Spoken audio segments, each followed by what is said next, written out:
Kamusta naman kayo tayo dito? Ganito, nag-iisa. Nag-iisa, wala kayong pamilya? Meron, pero iniwan ako nandoon.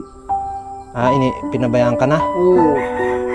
Or ano lang, parang bumukod kasi may pamilya? Hindi, talagang ko. Sabi, nung nagganito na ako, hindi ko na ito nabuhay, kaya nga pumunta sa kinuha ng kapatid. Sabi ko, yung manok nga walang isip eh. Pag sa lupa, nagkakain eh, kumakain eh. Ako pa may tao may isip ako sa kanya. Okay lang.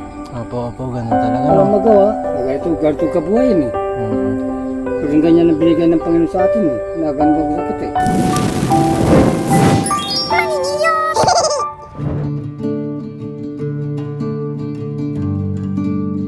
Walang lutuan kasi si tatay, so ano yung bibigay natin?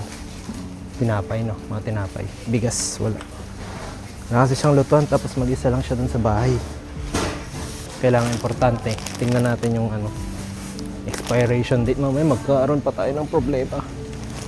Tutulong na nga, tapos magkakaano pa tayo. Aray ko! Typex chocolate. Favorite ko to.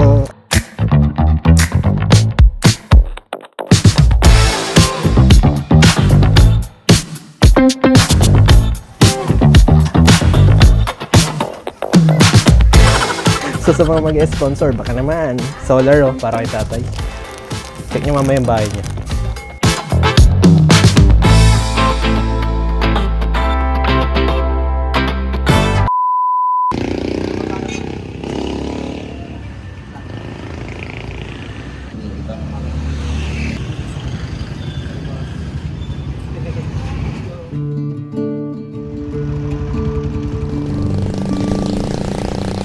So yung mga maniniyot, ayan na, nandito na naman tayo sa Katok ni Direk. Pupunta tayo ngayon sa Barangay Iton, Mayambang, Pangasinan. Kasi nga nung sumama tayo sa Palugaw ni Mayor Niña Jose Quiambao, meron tayong na-meet doon na si Tatay Sergio Ferrer. May nakilala sa atin ng mga taga doon, yung mga taga Banambo. And pinento nga nila na mag-isa lang siya at malit yung bahay din. Walang kasama sa buhay. At yun nga, si Tatay matanda na at medyo mainiinda na rin na kapansanan. So, pupunta tayo ngayon doon para mag-share ng blessing. Kaya tara mga maniniyot.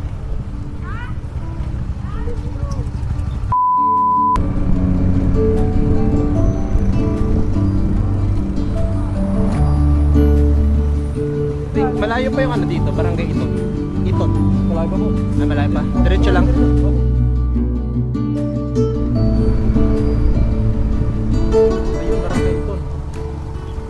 Barangay Iton. Ito Barangay Iton. Okay guys, ito pala yung daan papuntang Barangay Iton. So tara, hanapin na natin si Tatay Sergio Ferrer. Plaza lang. Ow! No, okay ka lang?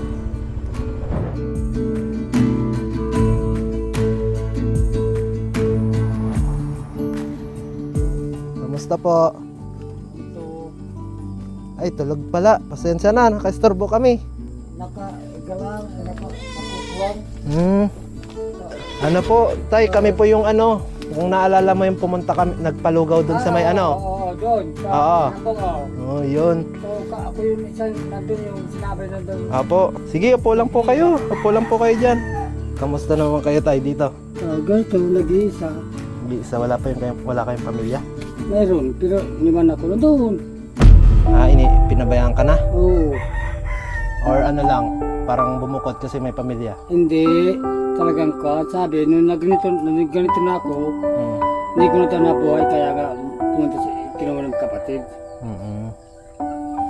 Sabi ko, yung manok nga walang isip eh. Pag sa lupa, nagkakain eh, kumakain eh. Ako pa may tao may isip ako sa kanya. Okay lang. Opo, ganun talaga, no? Walang magawa. Ganito kabuhayan eh. Kasi ganyan ang binigay ng Panginoon sa atin eh. Nagandang sakit eh. Opo. Ilan taon na po kayo tayo, 64. 1963. Buti hindi kayo tinutulo ng ulan dito. Ay dito, tumutulo ito. Ito. Kaya lumipat ako, dati nandito ako. Lumipat ako, tumutulo. Kaya nga dito ako, Sira-sira na rin tong ano niyan tayo. Itong higaan. Wala nang magawa. Ilaw nyo ngayon. Anong pinang-ilaw nyo dito? Wala yan, wala nang kurudo rin. Anong krudo. Phew. Maganda dito. Sana solar, no?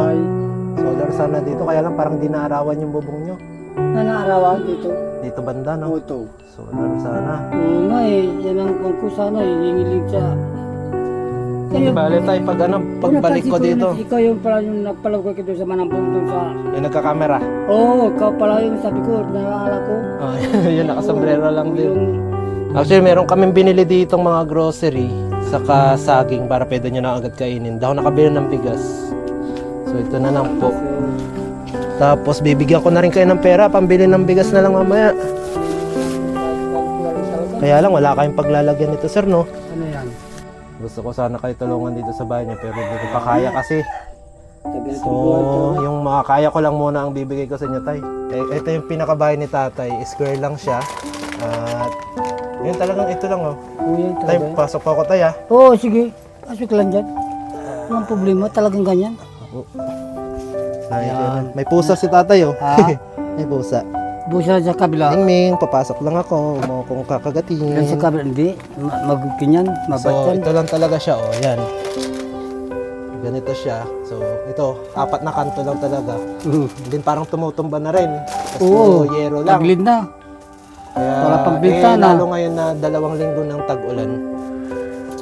Na walang tigil yung ulan. So, mahirap talaga yung sitwasyon ni tatay dito. Oo.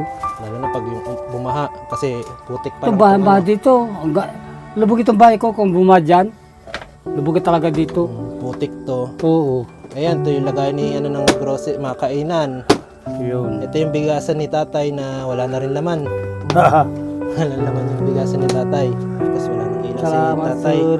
Ito yung ilaw ni tatay, gasa. Ito, wala na ko. Wala nang gas.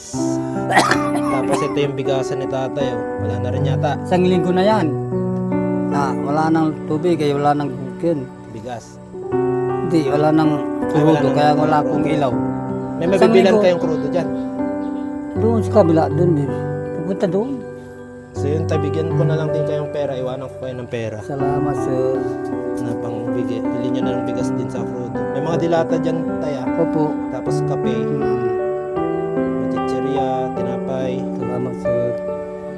Ito tayo, tabi niya na itong 500. Yan lang din kaya ko rin kasi Okay, sa walang ngayon. problema yun, sir. Sige, salamat, sir. Sakto, mayroong ano, oh, may thermos siya dito. Tubigan, ito yung tubigan ni tatay. Ayan.